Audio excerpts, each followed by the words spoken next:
Che, Sol, ¿me explicás lo que vieron en la clase pasada? Porque Dama y Aye me pasaron este gráfico, pero no entiendo nada. Sí, sí. La clase pasada Pablo nos explicó la teoría quimiosmótica. ¿La quimio qué? Es una teoría que explica cómo funciona la cadena respiratoria. Seguro que es re complicada. ¿A quién se le ocurrió? La propuso Peter Mitchell en 1961. A ver, este gráfico que te dio Vicky, esto vendría a ser, esto es el citosol de la célula y esto es la mitocondria.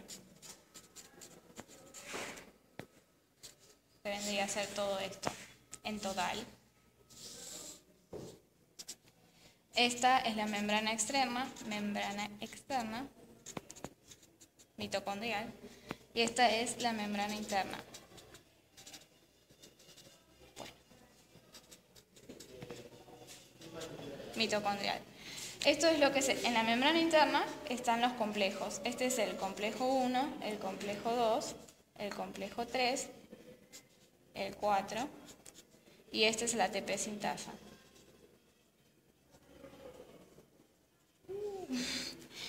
Bueno, esto es lo que se dice la matriz mitocondrial y este es el espacio intermembranal.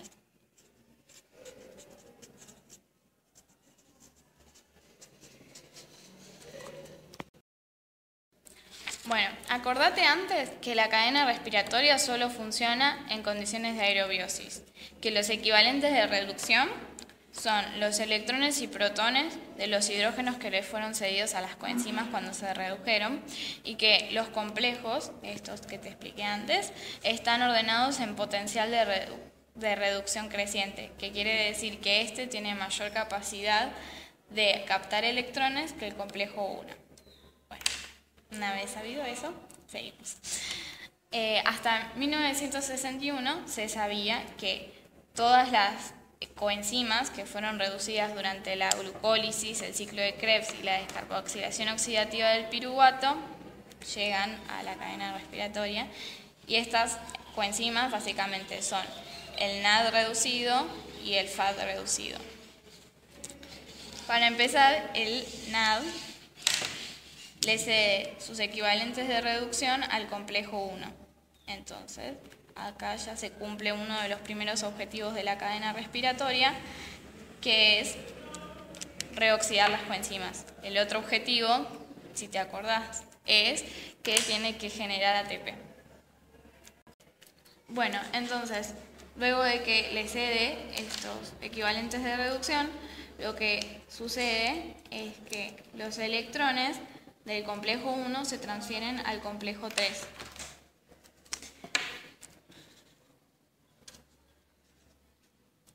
Y del complejo 3 se transfieren al complejo 4. Y del complejo 4, como esta vía metabólica solo funciona en aerobiosis, se transfieren al oxígeno. Por eso esta vía no puede funcionar si no hay oxígeno presente. El FAD cede sus equivalentes de reducción al complejo 2, oxidándose nuevamente. Luego se transfieren los electrones del hidrógeno del complejo 2 al complejo 3 y luego del 3 al 4 y del 4 al oxígeno. Y también se sabía, antes de 1961, que acá en ATP sintasa, a partir de ADP más fósforo inorgánico, se producía ATP. Lo que no se sabía en ese entonces, todavía o no se lograba explicar, era la relación entre la transferencia de electrones y el que se sintetizara ATP. Lo que propuso Mitchell fue una forma de relacionar la síntesis de ATP con la transferencia de electrones, que no se entendía hasta ese entonces. Lo que tenés que saber es que la síntesis de ATP es una reacción altamente endergónica y que consume energía y no es termodinámicamente favorable, es decir, que generalmente no pasa. Y la transferencia de electrones, sobre todo la del 1 al 3, la del 3 al 4 y la del oxígeno, son altamente exergónicas. Esta es exergónica, pero la del 2 al 3 es exergónica, pero no demasiado. Lo que Mitchell propuso fue que los protones de las coenzimas, de los equivalentes de reducción de las coenzimas, quedaban en la matriz y estos eran traslocados hacia el espacio intermembranal. Pero esta traslocación, que viene a ser el transporte de protones hacia el espacio intermembranal, también es una reacción altamente endergónica, por lo que se acopla con la transferencia de electrones, que es una reacción altamente exergónica. Y esta traslocación sucede en el transporte de electrones del 1 al 3, del 3 al 4 y del 4 al oxígeno. No sucede del 2 al 3 porque esta reacción exergónica no es lo suficientemente, valga la redundancia, exergónica como para soportar o sustentar que haya una traslocación de protones.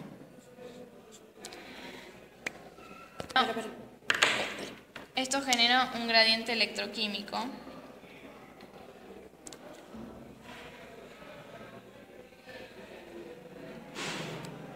que hace que en el espacio intermembranal haya un pH bajo por la alta concentración de protones de hidrógeno y además haya una carga positiva, y en la matriz haya un pH alto por la baja concentración de protones de hidrógeno y haya una carga negativa. Entonces, por atracción de cargas y por la diferencia química, este gradiente que se genera, todos los protones que se encuentran en el espacio intermembranal, que son bastantes, acá hay 2 locos, más o menos, quieren, por ponerlo así, desesperadamente volver a ingresar a la matriz. Pero el único camino que encuentran, según Mitchell, es atravesar y volver hacia la matriz a través del el complejo ATP sintasa. Entonces, estos protones que quieren desesperadamente entrar, entran de tal manera y con tanta fuerza que es una reacción tan exergónica que posibilita acoplarla con la reacción endergónica de la síntesis de ATP. Entonces, esta reacción de transporte de protones impulsa la síntesis de ATP porque le da la energía suficiente como para hacerlo. Y bueno, esta es la teoría quimiosmótica.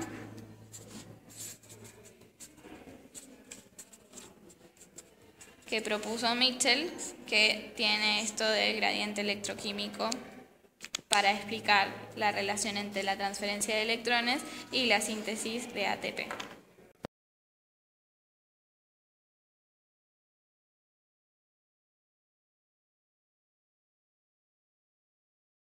Ah, ya entendí, qué genio, con razón se ganó el Nobel. Gracias, nos vemos en química.